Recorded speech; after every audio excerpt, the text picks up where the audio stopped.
hello. Once again, we're here with Life's Learning Curve podcast. Welcome.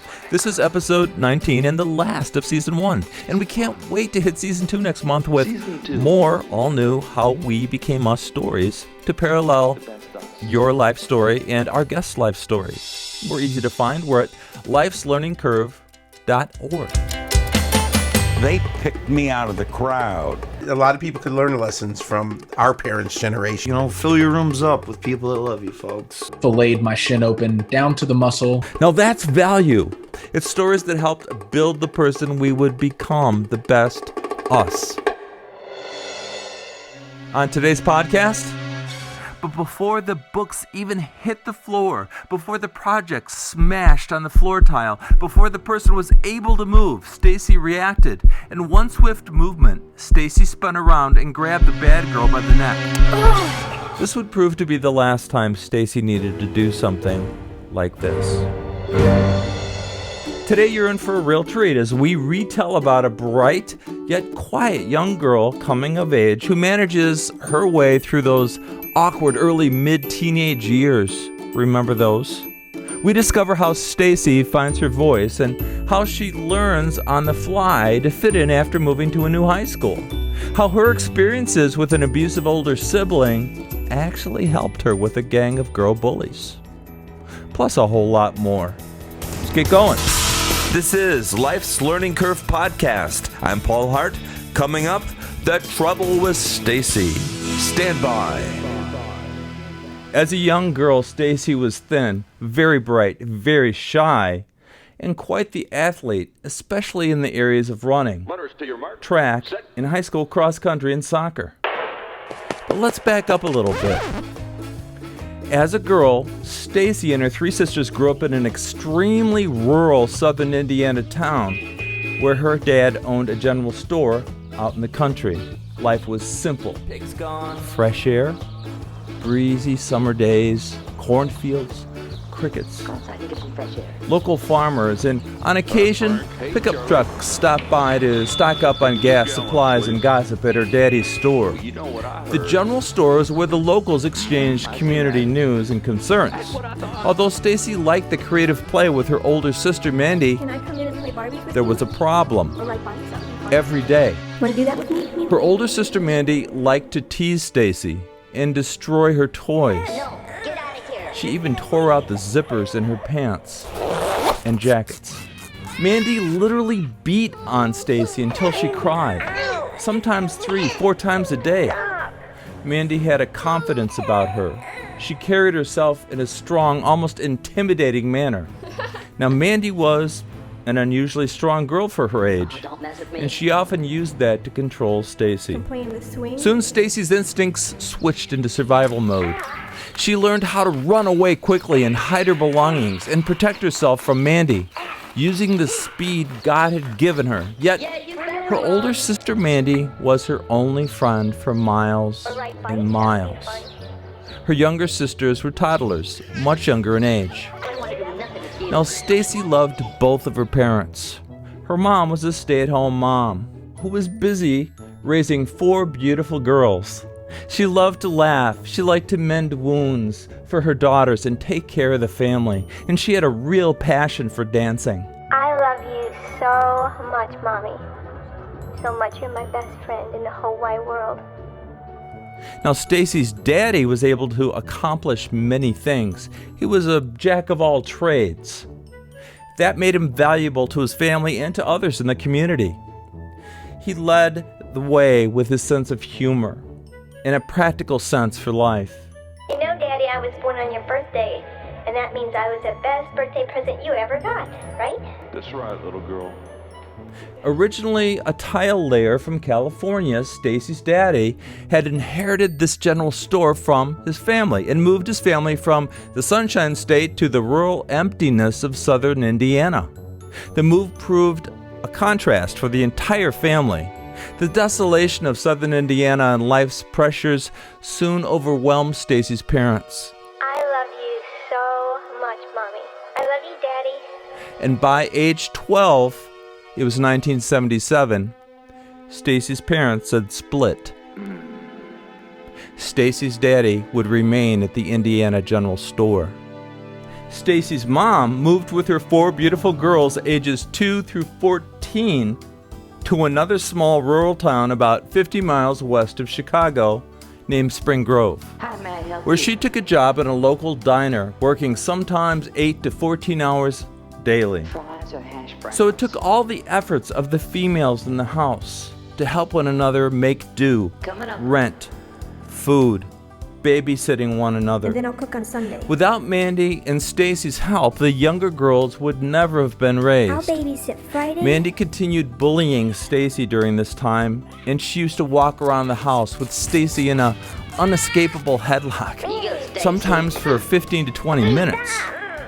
As angry as Stacey got with her older sister, she knew something. She knew she would have to become faster, stronger, and more confident if she was going to survive in the world.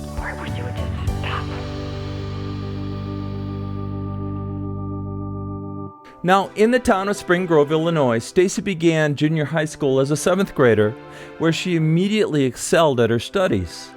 Socially very shy and quiet, the slight, thin, pretty girl from Indiana felt different from the others. Even though she had moved from one small rural town to another small rural town, she saw differences. There were cliques of girls at this one that loved to tattle and shame others. And there were boys who bragged about how fast they ran or how many push-ups they could do. 100 push-ups, 2 minutes. Stacey first realized that she had a soft and gentle Southern Indiana accent, and she was teased mercilessly about it. She also was aware of her mispronunciation of her R's. So instead of saying river, she would say wiva. However, Stacey immediately self-corrected that. The R problem, over. There's one thing that's guaranteed in life, and that one thing is change. Change did happen with Stacey. As the boys bragged about their physical prowesses, running, push-ups, rope climbing, Stacey beat them all. It seems that many years defending herself from her older sister Mandy had made her responses fast and physically strong, yet Stacey remained quiet. But in her new group of friends, Stacey was funny. And as a group, the new friends would bike to one another's houses to goof off after school or laugh or play music and just talk.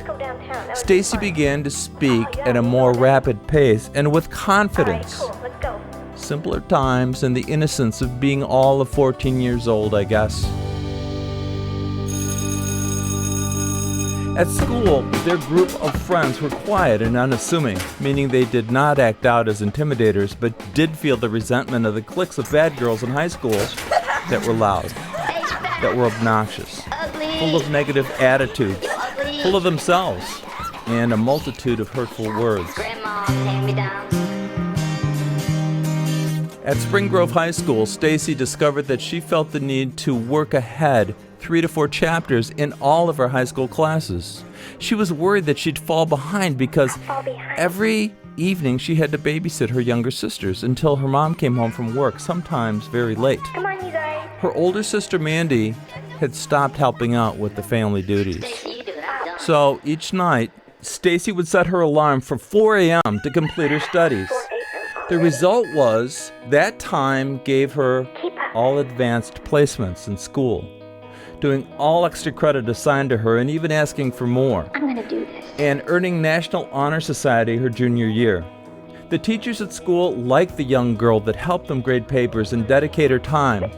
Selfless. Can I help you? Many teachers depended on Stacey to get their teacher work completed, making her more of a teacher's aide or a student-teacher type. Can you grade this for me? Uncomfortable speaking in front of others, Stacey aced the tests in these classes, and the teachers respected her shyness because they knew that she knew the correct answers, and she would find her voice soon enough. I don't like to talk in class. Stacey and her group of friends were made aware of the growing influence, intimidation, and oppression by the bad girls' bully group. Now they had names: Laura, Gabby, Terry, Denise. These girls openly celebrated making anyone's life miserable. If they were able to make someone cry or yell back at them, they laughed and beamed with joy. The group of bad girls attacked only as a group, viciously, with slurs, profanity, and sometimes even physical contact. Stacey and her friends were aware of these girls and did their very best to stay away from them at all times. Now, Stacey's reputation was that quiet, thin, passive girl that runs fast. Not a threat to anyone. But Stacey always had a pretty face.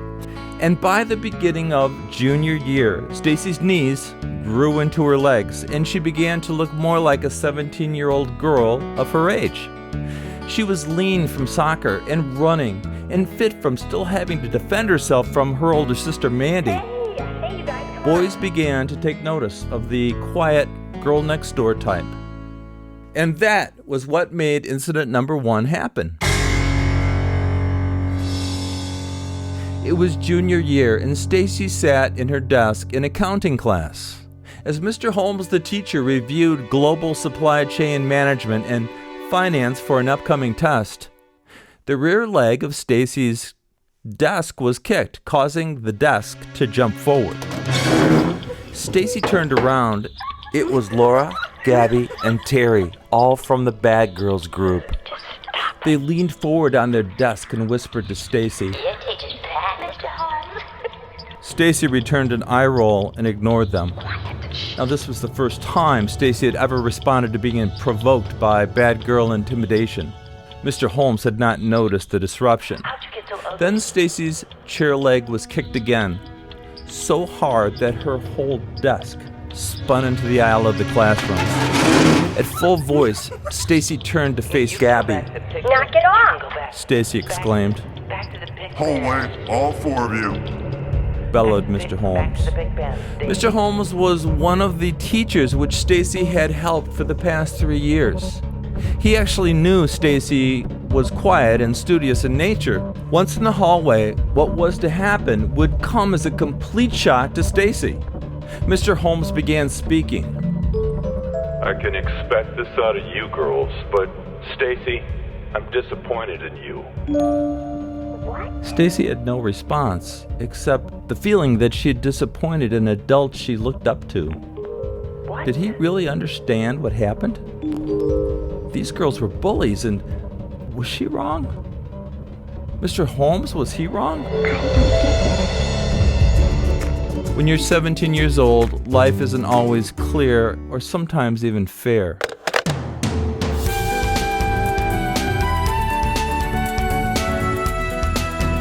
When boys began to call Stacey at age 17, Stacey made the choice to date a boy from the next town only.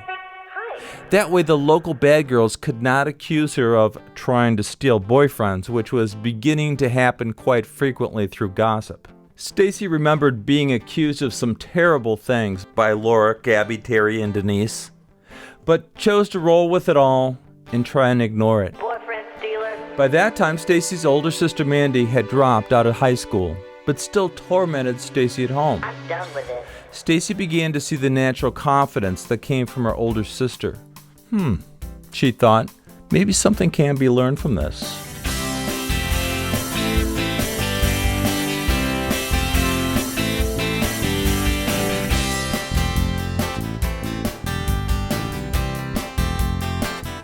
As time passed at school, Stacey receded more and more into her protected shell, only emerging for her group of friends that kept a low profile by choice. Usually after school hours, What do you guys want to do after school? on their own.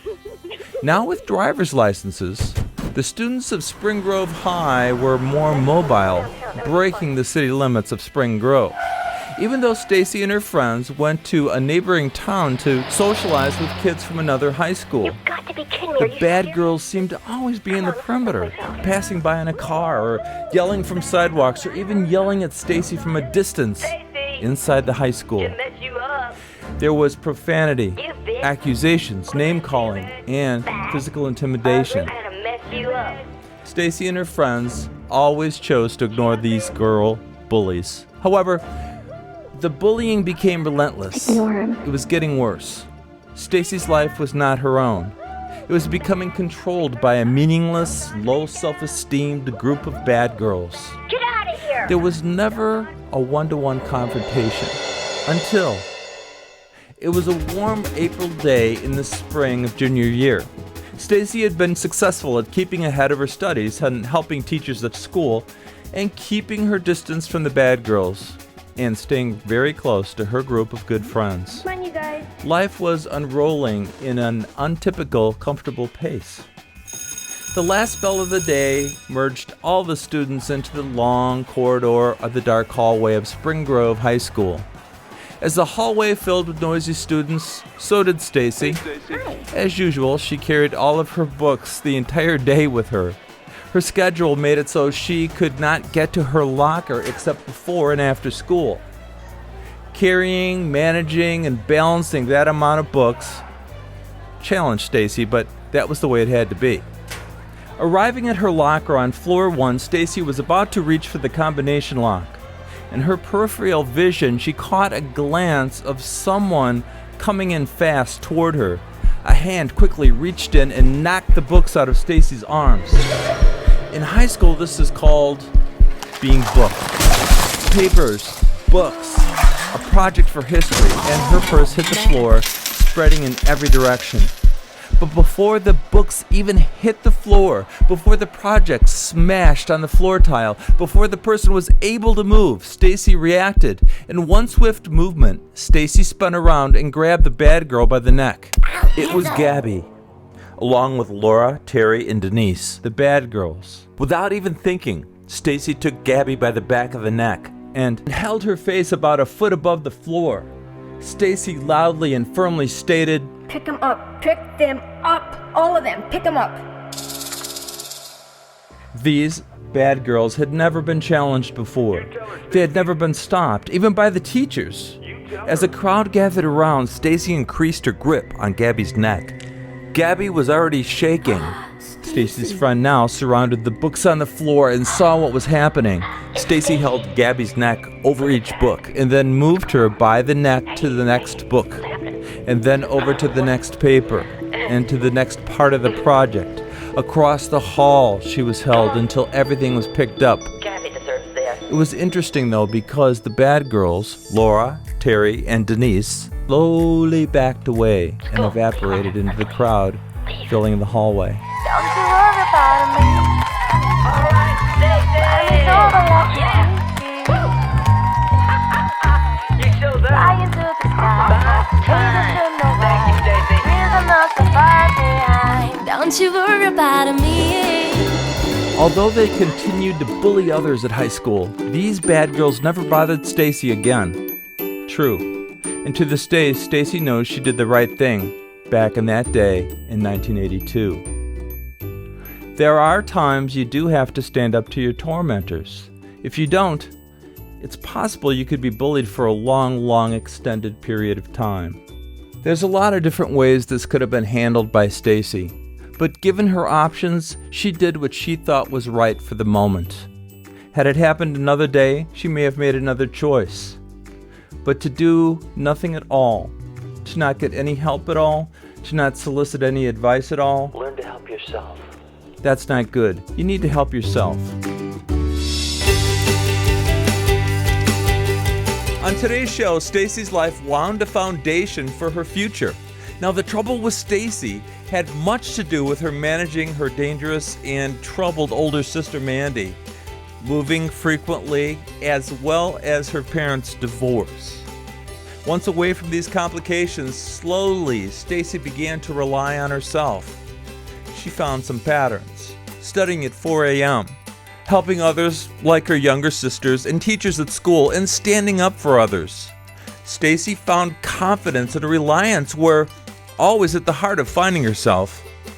When she felt a more solid sense of self-worth, Stacey gained a group of really good friends. And she found her voice and began to assert herself with bully-like girls at her high school.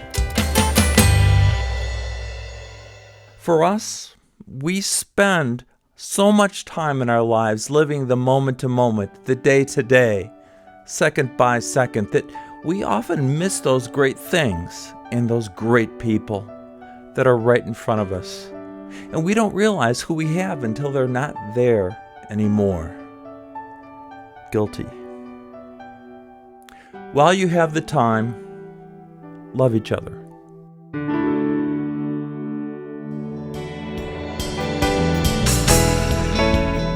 As we wind up year 1, season 1 of our podcast, I just wanted to say thank you to our listeners. I've learned a lot about, well, not only this podcast, but more and more about life's continuing learning curve. And I love it. Please subscribe to us at lifeslearningcurve.org. We've got some great surprising guests and some wonderful ideas set up and ready to go for season 2, and we will hit the ground running with that next month. So, for right now, for Life's Learning Curve, I'm Paul Hart. Don't you worry about me. I will go where life led me. I will be so strong. The older wind is gone, and still the days gone on and on. Don't you Life's worry Learning Curve about me. podcast is put together by producer Paul Hart with assistance by Tim Strobel, Tristan Malakowski, and Sebastian Thaddeus Dog. We're mixed by Hetty Cerner, technical director Hal McDonald. As always, music and audio assistance by Riley Hart. The podcast is not intended to be a substitute for professional medical, psychological advice, diagnosis, or any kind of treatment, but rather just entertainment purposes only. On today's show, special thanks to Charlie Verlaire for her vocal recreations. Check out our new website, lifeslearningcurve.org, and leave a comment, but please subscribe. We'd love to have you. As always, find us on Facebook, Instagram, and listen to us almost everywhere podcasts are heard. I'm Paul Hart, and we will be back soon with more from Life's Learning Curve.